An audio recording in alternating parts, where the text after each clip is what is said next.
Welcome to Habitat Commons today. Doug, do you want to introduce yourself? Sure. My name is Doug Binenti. I'm a Senior Solutions Engineer at Sonicwall. I've been in the industry 24 years. This is my second stint at Sonicwall, actually. So I've been with Sonicwall a year and a half. Before that, I was with Sonicwall almost 4 years. I've also been the CTO of a small cybersecurity company, so I got to do a lot of pen testing and security consulting as well. Well, and my name is Steven Huang. I am the CTO of Fornida. We are a IT managed services provider in the Dallas-Fort Worth area. And today we're here to discuss a little bit about the cyber threat landscape as it stands in early 2024. So obviously one of the big issues right now that is on everyone's mind as it relates to cybersecurity is ransomware. So Doug, can you help us define ransomware a little bit and then explain some of the attack vectors that are basically getting through to businesses? Sure. So ransomware, simply put, is malware that encrypts your data. And encrypts your data in such a way that it breaks business continuity. Your business stops once all of your data has been encrypted. And of course, the ransomware operators want to get money out of you, right? So they're going to ask for so much Bitcoin or what other cryptocurrency they're interested in. You pay it, and then hopefully you get the key to decrypt it, and you can resume business operations. And so obviously, how are these actors getting into systems, your systems? Sure. The most likely, the most prevalent ingress point is going to be through email, right? A malicious link, a PDF with a malicious link, a PDF that's really malware embedded. Things like that are how they get in or how they can plant the ransomware in your environment. And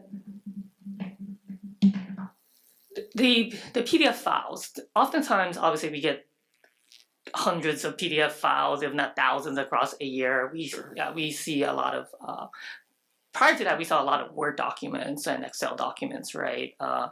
But oftentimes, obviously, with Word and Excel, you have macros that can include scripts embedded in them. Are the PDFs themselves executable, or is just the malicious links that are often embedded in them that are the attack vectors? What I've seen a fair amount of is just malicious links, right? Mm-hmm. What really happens is once it connects to a command and control server, it uploads malware, it uploads more things, and then next thing you know, it's taken a foothold in your environment, and then they can plant the ransomware, right, after a period of time. And at that point, once they figured out what data is important to our business continuity, they encrypt it wherever it is, and then you're paying some money to get it decrypted.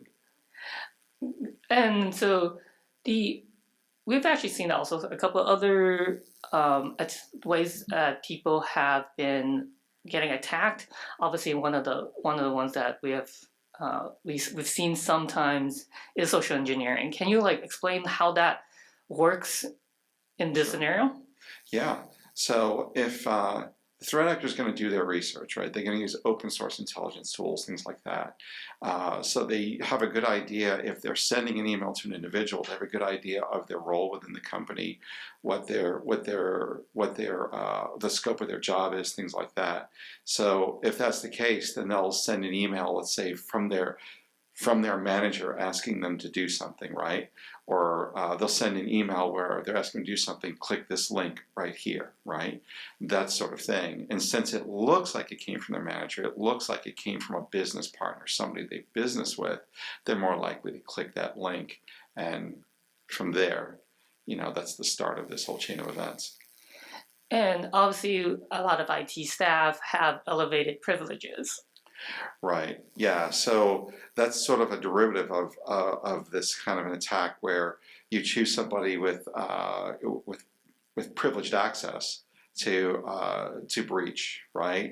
Either plant a keylogger to start gleaning passwords or other pieces of information that would help them further an attack. That's more about MGM, and we'll talk about later. Mm-hmm. But yeah, that's the most likely ingress is going to be through email. And I guess a certain aspect of social engineering can also relate to brand impersonation and your role within an organization. Right. So, can you explain how that can affect an organization's like security posture? Sure. So I think you gave an excellent example this morning we were talking, right? If you've got warehouse operations, how many emails per day do they get from DHL or UPS or FedEx? If a threat actor can spoof that email enough to get through the email security appliance, well, those folks they're just processing tens and tens of orders per hour each individual. So of course it looks legit. Click, open it up, and that's all she wrote. At that point, you've got the foothold. They've got the foothold in your environment. And then what happens when these bad actors encrypt all your data? So, like, obviously they're extorting you for money, right? What is to prevent them from either doing what they're saying they're going to do, or like, can you explain a little bit about that process? Well, it's a little bit of the never-ending story, right? So let's say you pay what they're asking for, right? You give them 50 whatever, and whatever cryptocurrency. The problem is, even if you decrypt it, even if you resume business operations, unless you bring in a team, an incident response team that can forensically analyze and figure out two things. One, how did they get in? Confirm that. Right? Do you need to tighten email security controls? Do you need to tighten your EDR controls? How did they land? The next thing is, are they persistent? If they've attacked you for ransomware, more than likely they've already been in your environment. By the time you see the attack, they've been in your environment. Could be days, weeks, months, right? By that point, they've established persistence. If they've established persistence, then they're just going to do it again. You've paid once, you're going to pay twice. Right? So let's say you pay twice and they're honorable thieves and they decrypt. Well, if they've been in your environment for a while, chances are they've exfiltrated and have a copy of all your data. So now I'm going to come after you a third time and say, look, I'm going to go ahead and release this on the dark web, pay me even more. And even if you pay it, right, the problem becomes, okay, you've paid it, they're still going to make money on you, so they're going to break it apart, sell on the dark web, and make whatever money they can, and that's going to damage your brand, your reputation, your business relationships, your customer relationships. It can ruin an organization. So, yeah, I mean, from a business continuity perspective, right? If all your servers where you're running operations gets encrypted, you can't ship. We've seen some instances where an attack took down a business for 3 weeks. I don't even want to know how much money they lost during that timetable, right? right, And obviously the reputational damage that is done as well, absolutely. because your clients are no longer, you can no longer serve your clients, whether it's products or services, and now you also have a scenario where do your vendors who trust you? Right. And we're seeing some larger organizations enforce certain policies with suppliers as well, so that hey, at least they have to have a checklist of things that they have to comply with. Right. Yeah, for cybersecurity insurance, absolutely. Mm-hmm. Yeah, I've seen that checklist 80 asks deep. Yeah, it's pretty complex. We've looked at some of the some of the guidelines, and some of them. One of the ones that we looked at was CMMC. The highest level one was 360. Wow. Take a look at that later. Yeah, it's really long and really long and complex. But let's say if this does happen to you, right? If your data gets encrypted, what should your response be? What can your response be? Yeah, as I said before, you want to bring in an incident response team. You want to forensically analyze everything and figure out how did they get in and are they persistent, right? Mm-hmm. So here's the thing: if I've planted ransomware in your organization, I was successful and I got paid, right? Mm-hmm. I'll launch the same attack twice in 4 weeks. Chances are you haven't closed the gap, so I'll be able to do the same thing twice, mm-hmm. right? And if I'm persistent, I can do it again, right? Mm-hmm. And I'm already inside, and you don't know it or you don't know where. So it doesn't have to end for me to make money off of you unless you come in there and ferret me out. And that's what an incident response team is going to be able to do for you. And then obviously we can detect or try to detect the where using digital forensics, obviously where the ingress might have come through, and then obviously if you're gonna restore to production and you don't want to pay the ransom, you can have to restore from backup. Right, and actually that's a good thing to talk about, right? Everybody's got backups. The problem is, how tested are those backups, and do you have methods and procedures in place so that if it's 3 a.m. on a Sunday morning and you're fatigued, you're tired, but you need to conduct this recovery, right? How confident are you that those backups are current? Are they tested? And then what's your methods and procedures to follow, right? Because if you're half awake and you need to do this, or you're fatigued, or you're just reacting on the fly for this, it's good to have tested methods and procedures that you follow. A, B, C, D, and E, and we're done with E, the backups are recovered, and we don't have to pay the ransomware, right? That's a very good position to be in, and that's something every organization should do in order to be able to recover from this. Yeah, we've seen several clients, or actually I've heard several stories where some of them were able to recover from a backup from the previous day, where they were just able to ferret out. Obviously, they brought in a digital forensics team to analyze it. They restored from backup. They didn't pay the ransom. They were able to get back and running within a day. Right. And then we've seen also some scenarios where no one bothered to check a backup in the past 4 months, and they're in trouble. So they had to restore from a very, very outdated backup. Right. But luckily their database was also backed up separately, so they recovered the VM and then the data separately. But it was a much more complex procedure if they were just able to verify that, hey, this entire VM backup was good, and then just spun everything back up, versus having to get the VM, stand up the VM, then go back to another source of data to get it back up and running. Another consideration is your endpoint detection and response, right? So even if the ransomware lands on someone's workstation, right? If you have a good EDR, even after it lands and tries to encrypt, a good EDR will detect that this is happening, that's malicious, that's not legitimate, and stop it on the fly before it takes root, before it actually encrypts something, right? So a good EDR is key. Failing email, right? That's a good defense in-depth strategy, right? The email security is going to block it, but if it doesn't, because it'll block 99.99% of this, well, that means 0.001% will get through. That's your second layer of your defense in-depth strategy, where an EDR will detect and respond by blocking it.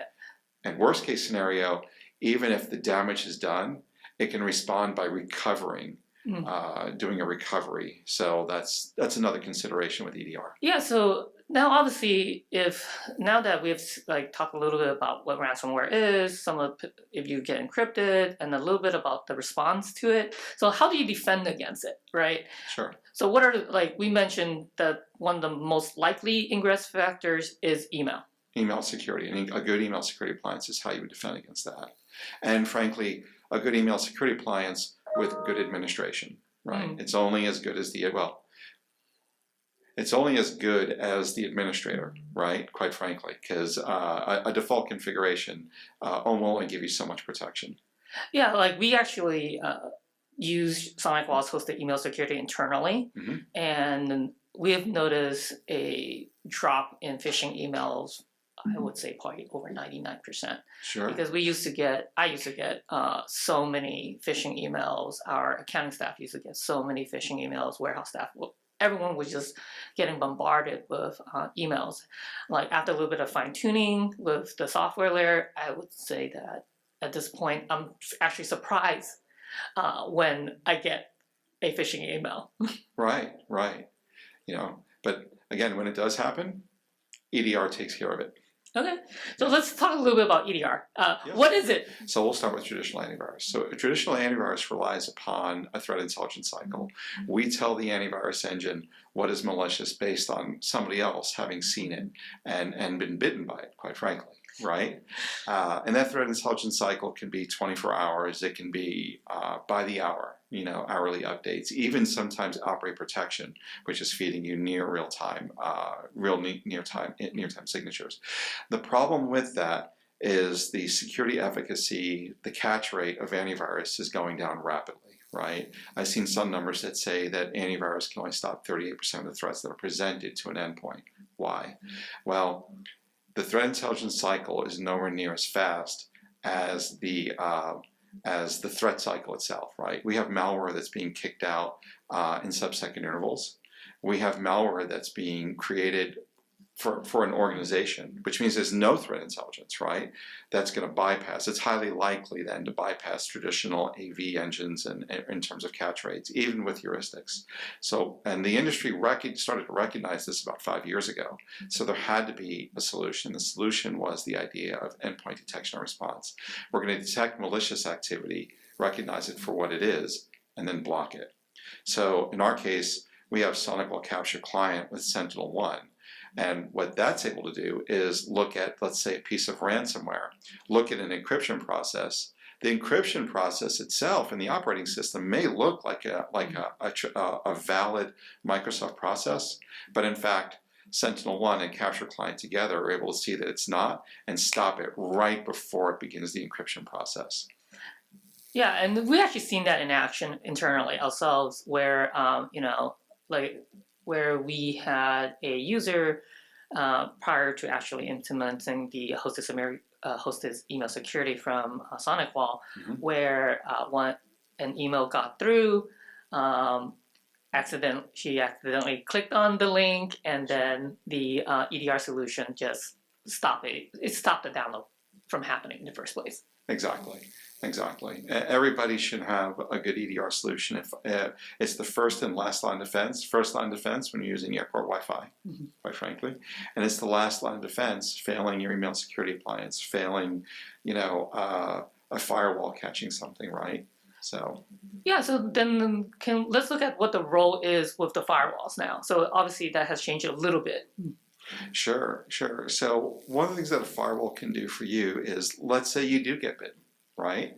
Well, more than likely when malware lands, the first thing it's going to do is connect to a command and control server, right? To then begin the second series of downloads.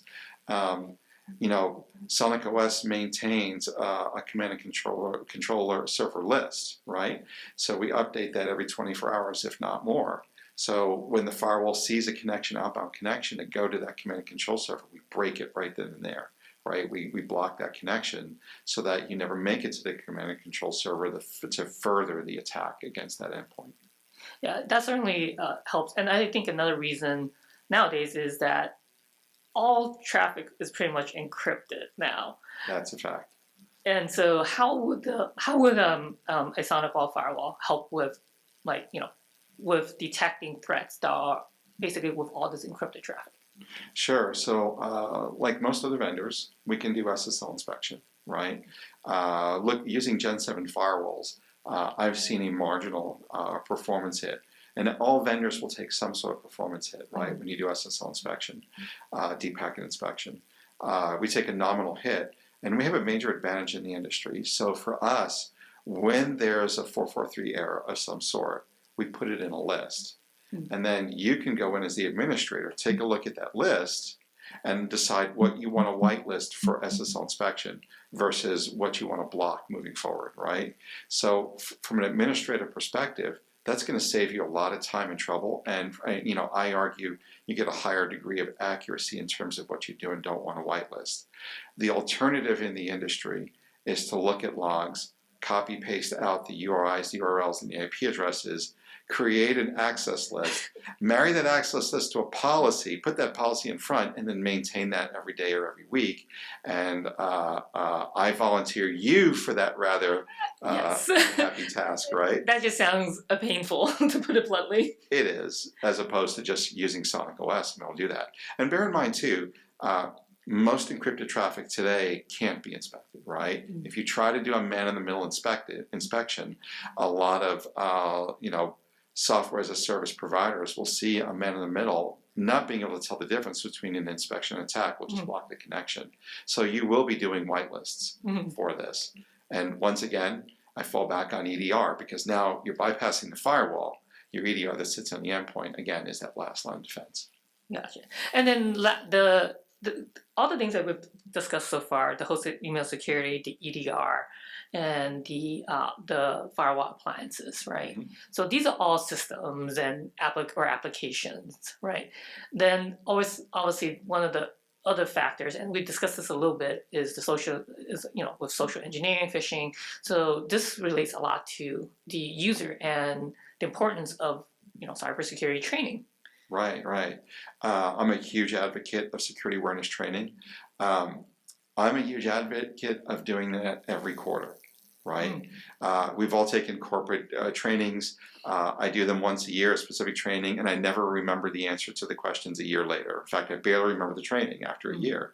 But if you do it every quarter, it's going to be more persistent in your employees, right? They're less likely to be socially engineered. They're more likely to be able to recognize an email where things are incongruent inside of that email, right?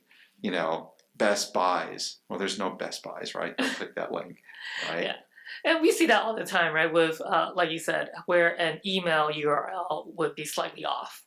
Right. Or like some are just lazy where the domain is just completely different, right? Sure. So it's a Microsoft tech ticket and it's coming from a .jp, .cn, whatever, Exactly. email address. And yeah, and obviously with cybersecurity awareness training, that comes, it's time consuming, right? And no one likes to do those trainings. Sure. And obviously we do that as well. We have, we launch campaigns for our clients with them, Right. And sometimes we tailor the campaigns for our clients to some of the actions that may be taking place at the same time.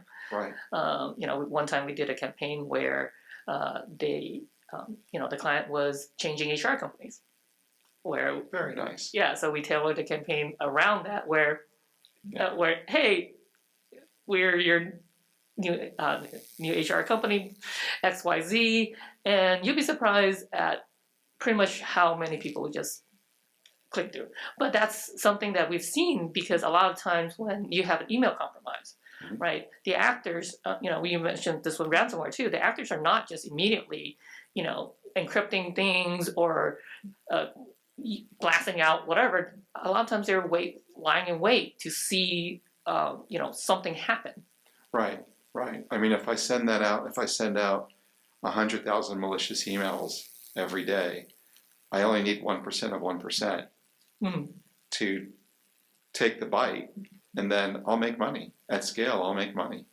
So, yeah. Well, I think that kind of helps us conclude this segment of it, where we talked a little about ransomware. And all right, so Doug, I've known you for a little bit now, and I know one of your pet projects is with IoT security. sure. Obviously, IoT stands for the Internet of Things, which means that a lot of the electronics that historically have not been connected to the internet are connected to the internet now. So, can you describe a little bit about the threats that that's around that? Sure. So we'll talk a little bit about like security cameras, DVRs, access controls, things along those lines, or even HVAC, right? So these technologies are built to be cost effective. They're built to be deployed, developed and go to market very quickly, right? And with that said, there's a lot of code reuse, including code that introduces vulnerabilities. The coding practices aren't always the best. They're fast, not thorough. And so these devices are introducing innumerable vulnerabilities, number one. Number two, they're not patched very often, if at all. And number three, they're embedded inside of your network. So, and they're very successful. Threat actors are very successful in terms of leveraging those vulnerabilities. Or even the management plane isn't very good or very secure. So if you can usurp the management plane, well, then again, I'm getting into your environment into your IoT devices, and I can use those against you. So, in brief, that's the risk that IoT devices present. And then once an attacker hijacks these devices, how are they used for attacks? That's a really interesting question, right? Again, it's all about money, right? So you can set up crypto mining through an IoT device, right? Okay, yeah. And make a little bit of mine a little bit of cryptocurrency every day. If I've got 10 security cameras doing that, well, no big deal. If I have 10 million of them doing that in North America, I'm going to make a real money every day, right?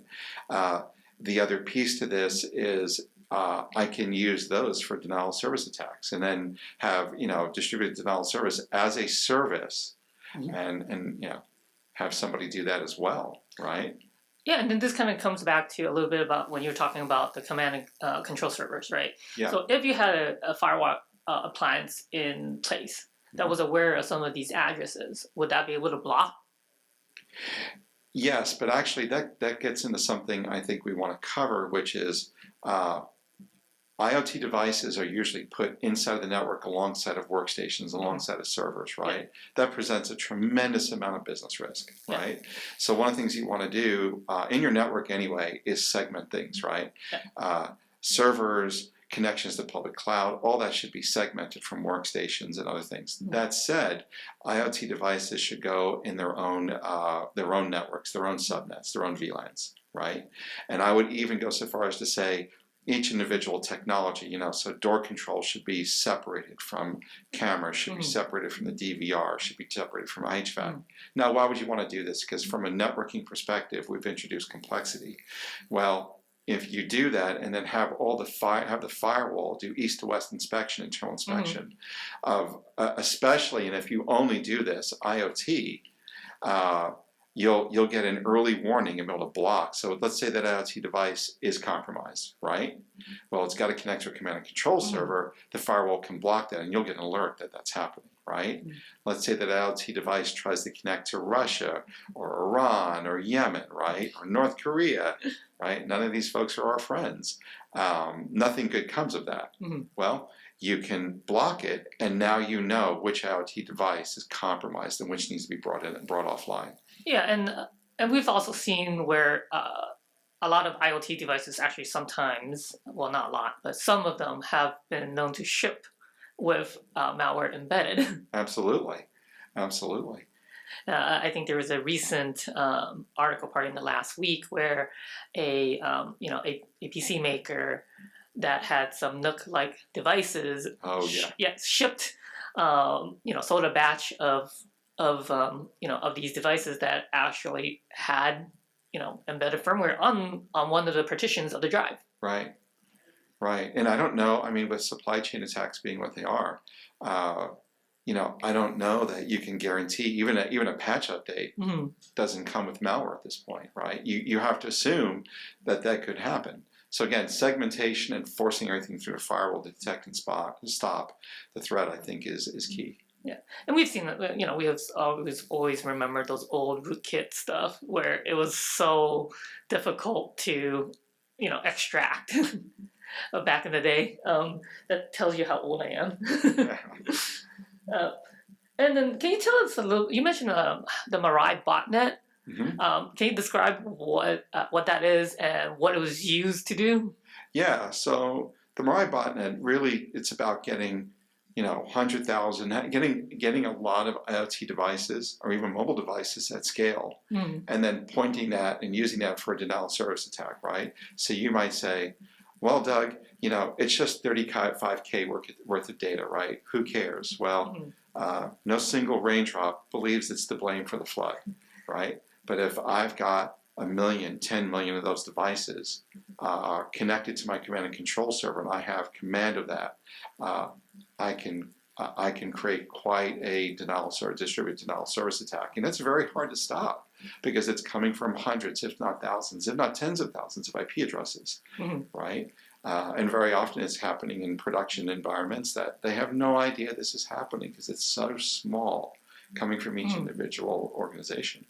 So Yeah, and if I recall, there was like a, obviously a very large DDoS attack against, Krypton Security's website a few years ago. I remember that. Yeah, he really upset some folks by outing some things.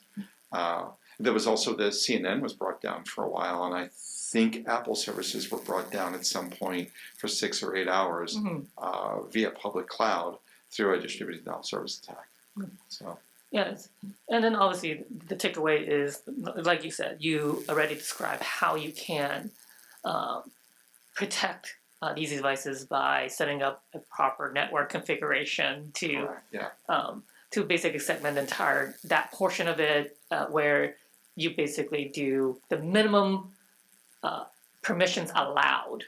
Absolutely. Not only that, but you introduce security controls as a secondary function of network segmentation. That's how you do that effectively and keep it from spreading throughout your network. Because you can also use a compromised camera or a DVR system for lateral movement to do something far worse to say your workstation. Right? A threat actor would love to get a keylogger landed on the CTO's workstation. Right. Or the CFO. Right. Big targets. Yeah, absolutely. And I always you mentioned something that I think a lot of people find very interesting, and that is the crypto jacking, crypto mining aspect of this. Yeah. Not just IoT devices, but even your workstation, or if you've still got a server, and most people still have some sort of server in their environment, right? Absolutely. And I've personally seen it where an EDR was put in, they realized they were getting cryptojacked. And this individual said to me, well, this is a brand new laptop. I've only had it 6 months. Why did it slow down? And as a function of just deploying EDR, we were able to find out quite a few people in organizations had that. And it doesn't matter how powerful your laptop is, it's going to use as much compute as it can get away with for crypto mining. Yeah, I always that. I always thought that was kind of funny. But like you said, I mean, when it's 1 or 2 devices, it's not a whole lot. But when you have millions of them doing it, I mean, from just an energy standpoint, right? You are, you're consuming quite a bit of energy that normally your laptop servers would probably just be in hibernation or, sipping power versus now, spinning up a crypto, mining operation basically and consuming a lot of energy. Obviously that has a, impact on your electric bill and obviously an environmental impact with the consumption of. That's exactly right. In fact, you're seeing that being called out explicitly, that even if you could make crypto mining illegal, cryptojacking is already illegal. So, if they make crypto mining illegal, cryptojacking will, I suspect, will increase 100-fold, if not more, right? They're not going to stop mining, crypto coins. Just because you made it illegal, right? Yeah. Well, thank you, Doug, for that insight into the dangers of IoT devices. Yep. And we all need to be a little bit wary because, we've actually seen some really. The Ring door cameras were hijacked.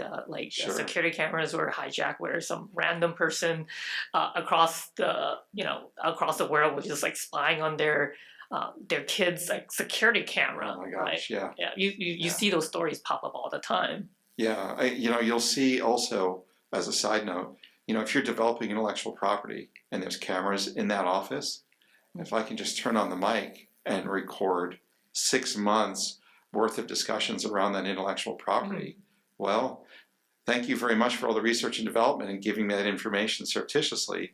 Now I can go to market sooner for half the cost, right? Yeah. Or I as a threat actor would turn around and just sell that on the dark web, right? Yeah, actually, a lot of times people don't realize that a lot of the newer, security cameras have built-in mics, and so they can't. Your laptop has it. Yes. Yeah. And now we always have the fun thing. I never mentioned I was going to vacation to Hawaii. Why am I getting all those ads now? That's exactly right. I'm. As a side note, I'm not exactly a fan of the Alexias of the world and things like that. That's just my opinion.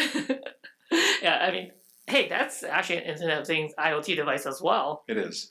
It is, absolutely. Yeah. But it's purpose built Yeah. to be able to talk to it, right? Mhm. And there's nothing wrong with them.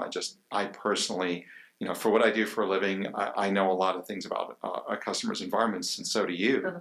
So I would advocate, like, in your environment, you probably shouldn't have that because you're not sure what accidentally gets leaked out. My opinion. Well, that's another, yeah, It's another discussion. yeah, that's another discussion. And it's always one of those things where it's convenience versus security, right? Right, exactly. How many times have you tried to enforce MFA or 2FA into an environment and you get quite a bit of pushback? You get tarred and feathered. It's all your fault. Yes. Yeah. Until they realize that, at this point, like I can imagine like people not using. Yeah, I can't remember when I didn't use it. At this point. Yeah, you pretty much have to, and we were doing something with MFA, and someone was trying to figure out, is it possible to not use a phone, or if it's not possible to use a hardware key, and the only thing I could think of would be a biometric, Right. which in of itself is a whole different discussion. It's a whole different discussion. In terms of privacy, what are you actually recording? Where that biometric data is stored? Sure. The other thing that's coming is Sonicwall made a recent acquisition. We're going to be introducing Zero Trust Network Access. And I think there's a lot of misconceptions about what ZTNA is and isn't. But, we can talk about that really briefly. The Zero Trust Network Access fundamentally is about making sure the right person paired with their corporate laptop has the right access to their application infrastructure and no more and no less, right? So, for example, if I worked for you, right, and I was careless, I can only access the corporate applications either in public cloud or locally that I'm supposed to access. But more than that, now when I try to go to Best Buy and buy something online or go to a bank and pay a bill, that should be blocked. It should be blocked because all that stuff introduces risk in one form or another. So if you block access, except the access you need to do your job, that's going to shrink your attack surface significantly. So I'm a big fan of ZTNA. I can't wait till the SC community at Sonicwall has access to it so we can get proficient with it. And I'll certainly be pushing that to all of our customers. Yeah, I'm very keen and interested in learning more about that. And that's also because, while we're aware of it, oftentimes, unless you are working for those major corporations with large IT budgets and large IT, staffs, right? You don't get a chance to look at these technologies that can be extremely beneficial. Absolutely. Across the board. It's right. and I think that's where hopefully we can assist some of our clients with as well. Absolutely. And it's not a bad idea for your organization, being who you are. I know your capabilities, and other Sonicwall partners to start doing things like offering network assessments and security assessments, right? Just to find those gaps and close the open doors, the open windows that are in customers' environments. I've never done a network assessment. I've done a lot of network assessments throughout my career, and I've done a fair amount of security assessments throughout my career, and I've always found something. Which leads us into something that we actually kind of worked on a bit, is that we were using your cyber threat assessment program to work with one of our other businesses, right? And one of the things that we found, obviously remember, is that there was one link. Like, we didn't find a whole lot of threats, but remember that one IP link that went to Russia? Oh, I remember that. Yes. Yeah, I couldn't believe that. Yeah, there should be no reason why it should be going, obviously. Not at all. Yeah, obviously, at that point, you do a deeper inspection to about why, where that initiated from, what was happening, and then... You tighten your security controls. GeoIP should have stopped that. Yes. So, GeoIP filtering is very, very important, right? So much could be stopped if you properly implement that. Yeah, and obviously a lot of bad actors, they will use VPN services. Sure. right, to kind of bypass that. And you know, I have actually gone through and blocked out like whole ranges of known VPN providers. Yeah, you can easily Google that and find out what ranges they're using. And if you just do that, let's say every 3 months, for updates, that's a great approach. Absolutely. Yeah, hopefully not. Those IPs don't get repurposed for something else. I feel sorry for the person who, anyway, Yeah. gets that later. So since we have discussed ransomware, let's talk about one of the big ransomware attacks of 2023. Oh, yeah. And obviously, we're referencing the MGM attack. Right, yeah. So given that there is obviously some public information, but we don't know all the exact details of it, right? So can you describe what you know about what currently happened there? Yeah, I think it's important to talk about high level what happened so that we can discuss, what are some of the things we can do? What are some of the things that can be done to prevent that from happening again, right? These were well-known hacking groups, and they did their homework, right? They did their reconnaissance. They picked their targets very carefully, and they established persistence. And this was a military operation that was executed, frankly, near flawlessly. Right? So it starts off with the reconnaissance, right? They start looking at LinkedIn and figure out, well, who is in their IT staff and who has privileged access, right? Just by looking at their roles, right? So that's one thing they did. That was the reconnaissance, right? Once they looked at all these employees, they chose an employee to impersonate. That was kind of the weaponization stage, right? Now we know whose name we're going to try to exploit. And they simply just socially engineered their help desk. They called in, they said, hey, I'm Joe Blow, can you reset my password? And they did. Now there's a lesson learned right here. First of all, what's the methods and procedures for their IT, their help desk to verify who they are? Right? Secondly, where was 2FA in all this? In the weaponization phase, after doing all their research through LinkedIn or other open source tools, they've selected their candidate with privileged access that they think will further the next step and then the next step in their attack, right? Which is going to be eventually to plant ransomware. So the next thing they do was the delivery, right? They called into their IT help desk. They impersonated this individual with privileged access, and they successfully had their password reset. Now, right then and there, two things should have happened. One, they should have had some method and procedures in place to verify that they were dealing with the right person, right? Who they claimed they were. Right? Yes. Clearly that wasn't there. And two-factor authentication should have been in place to do that. Not just in terms of verifying that you were talking to that person. For example, we just sent you a 6-digit code. Can you tell us what that code is, Mr. Binenti, right? That's something that should have happened up front. The next thing though, even though you got the password, they shouldn't have, that threat actor would never have had the means to do the second factor of authentication if they had two-factor authentication in place, right? So that's something that should have been in place up front. The other thing is apparently they were able to gain super admin privilege with Okta, right, through some sort of vulnerability, I suspect. And they were using that plus the credentialed privileged access to be able to build other administrative accounts. So that's the first thing you're going to do. Once you land, you expand. So you build privileged accounts everywhere so that even if you kill 90% of my privileged accounts, you'll never catch them all, in theory, right? Yeah, so obviously earlier we talked a little bit about email security and phishing and how it stops that. And so not too many people outside of the cybersecurity realm have heard of the term phishing. That's true. Right? That's exactly right. Voice phishing, right? It's the old confidence game. You call somebody, you sound right, you look right, and all of a sudden they do what you ask, right?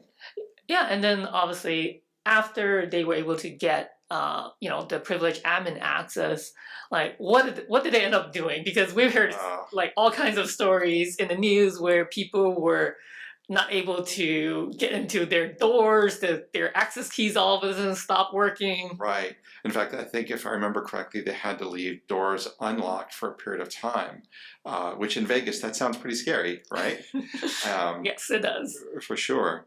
The next thing they did is they had domain access, they had Azure global access, they had access to Okta, and they were able to move laterally throughout their network. And one of the things that they did is they were able to encrypt their servers that was running their VMware environment, so their virtualization environment. At that point, I've just encrypted the entirety of your application infrastructure.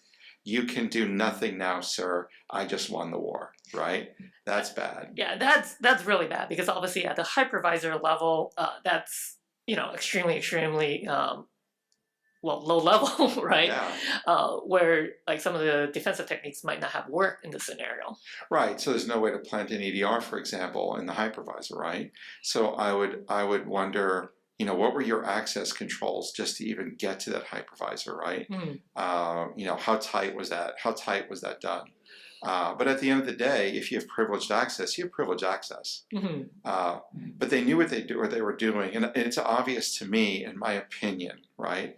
They must have had some sort of even before they executed the attack, because it looks like they thoroughly reconned their environment, right?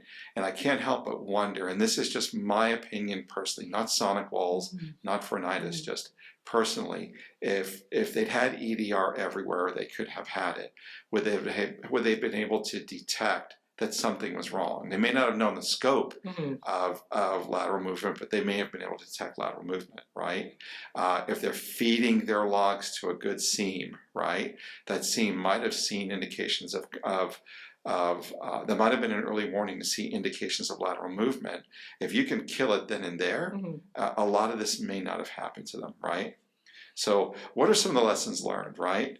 Well, a written and tested incident response plan, right? I think especially for an organization at scale is key, right?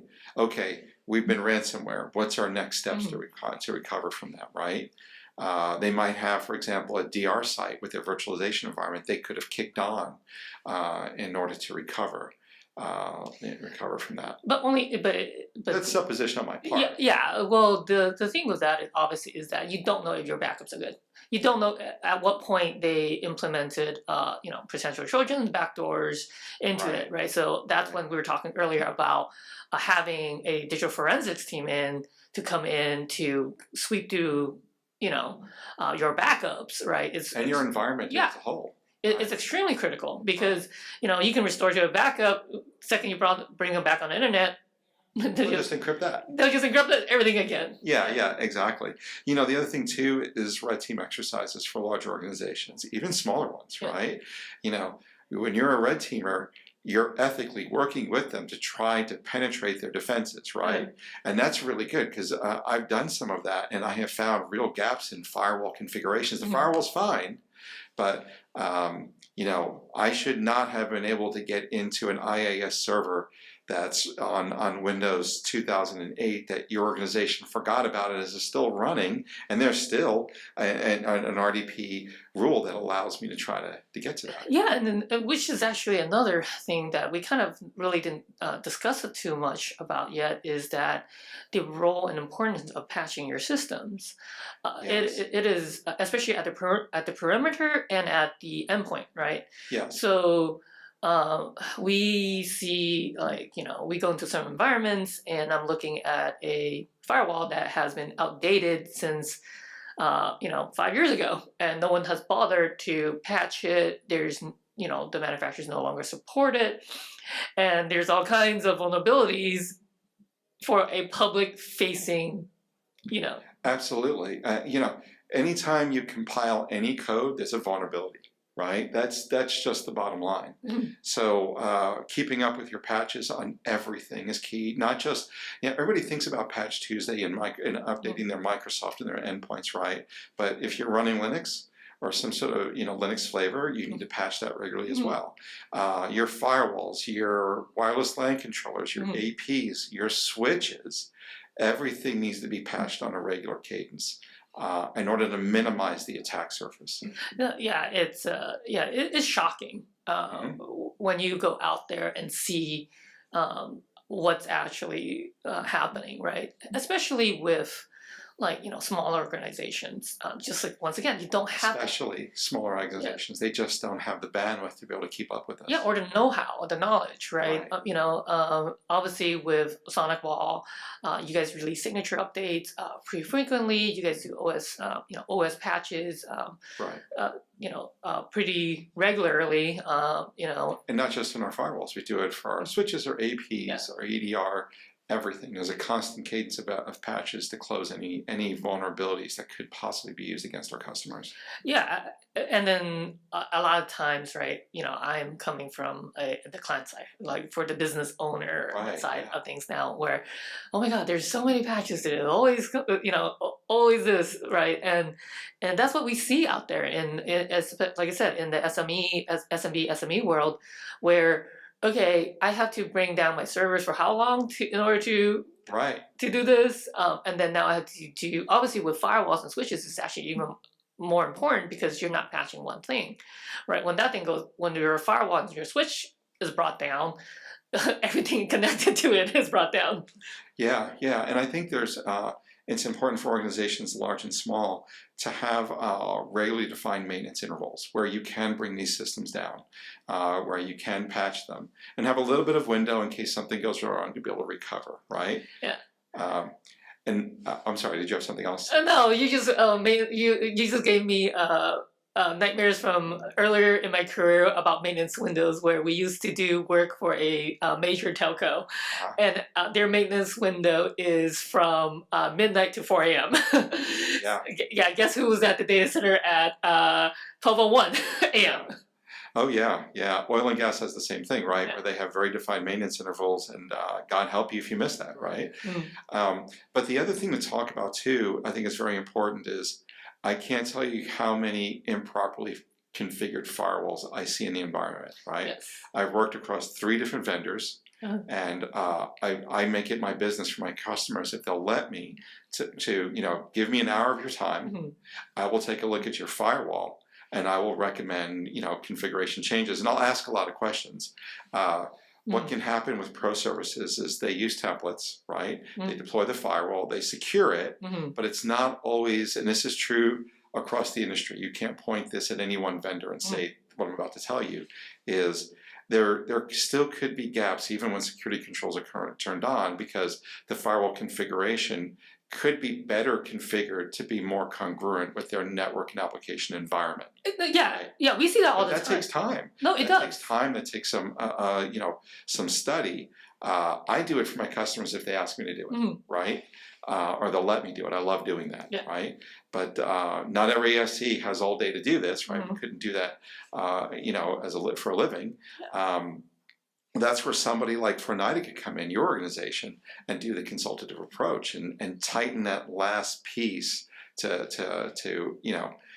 close the gap. Yeah, of course, and that's what we that's what we do with a lot of our clients. Like we work on various projects, and we worked on a couple of projects where I looked at the network, right, and I'm like, okay, this portion of it is so well done, right? Like everything's organized, structured, and like amazingly well done, right? Right. And then functionally. Yeah, actually, even from a security perspective, like things were properly segmented. Different VLANs were set up for different access roles, access controls, and and a lot of that was done. Then you have this side of the network that was just, wait, what happened here? We've all seen that, absolutely. Yeah, and it's turned out, their network administrator at one point was really, really good, very, very careful about stuff, and then over time, as the business grew, that administrator was no longer with them, right? And then they did everything ad hoc, where like the VLAN stuff doesn't make any sense, even the IP address schemas doesn't make any sense anymore. Yeah, and then there's something to be said for configuration drift in security appliances, right? Where somebody reacts, they open up something, they forget to close it, Mhm. or they open up something and then they move on to the other 50 or 100 things that Yes. are in their administrative life that day, Mhm. and it's just forgotten about.